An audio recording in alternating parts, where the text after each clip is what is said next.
దేవుని పరిశుద్ధ నామానికి మహిమ కలుగునుగాక. ఈ సమయంలో పేతురు రాసిన మొదటి పత్రిక 1వ అధ్యాయము 7వ వచనంలోని ఒక మాటను మనం ధ్యానం చేద్దాం.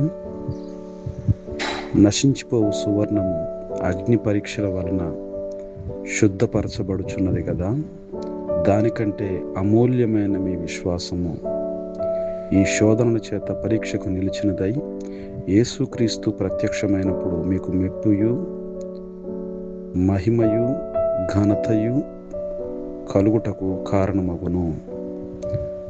అమూల్యము అయినటువంటి విశ్వాసము అనే మాట మనం ఇక్కడ చూస్తున్నాము.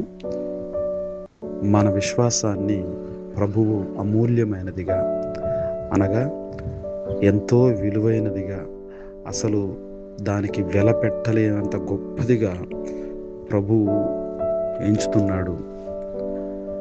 ఎందుకు అంటే, ఇదే పేతురు రాసిన మొదటి పత్రిక 2వ అధ్యాయము 4వ వచనంలో మనం చూస్తే, మనుష్యుల చేత విసర్జింపబడినను దేవుని దృష్టికి ఏర్పరచబడినదియు అమూల్యమును సజీవమునైన రాయియగు ప్రభువునొద్దకు వచ్చిన వారై, మనము అమూల్యము సజీవమైన రాయియగు ప్రభువు వద్దకు వచ్చాము.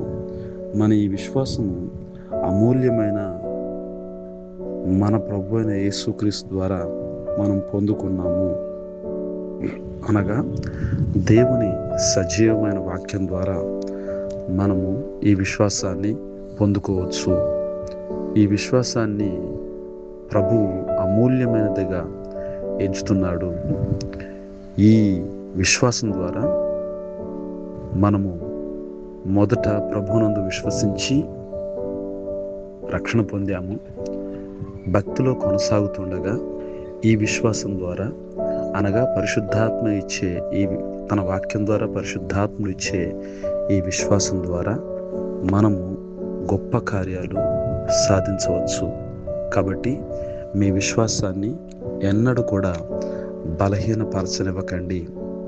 అందుకే తప్పకుండా దేవుని వాక్యాన్ని చదువుతూ దాని గురించి లోతుగా ఆలోచన చేస్తూ దేవుని వాక్యం విషయంలో బలముగా ఎదుగుతూ ముందుకు సాగండి.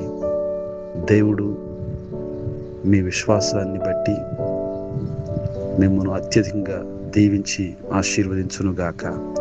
మీ విశ్వాసము దేవుని వాక్యం ద్వారా ఇంకా వృద్ధిలోనికి వచ్చునుగాక. ఆమేన్. దేవుడి మాటలను దీవించి ఆశీర్వదించునుగాక. God bless you.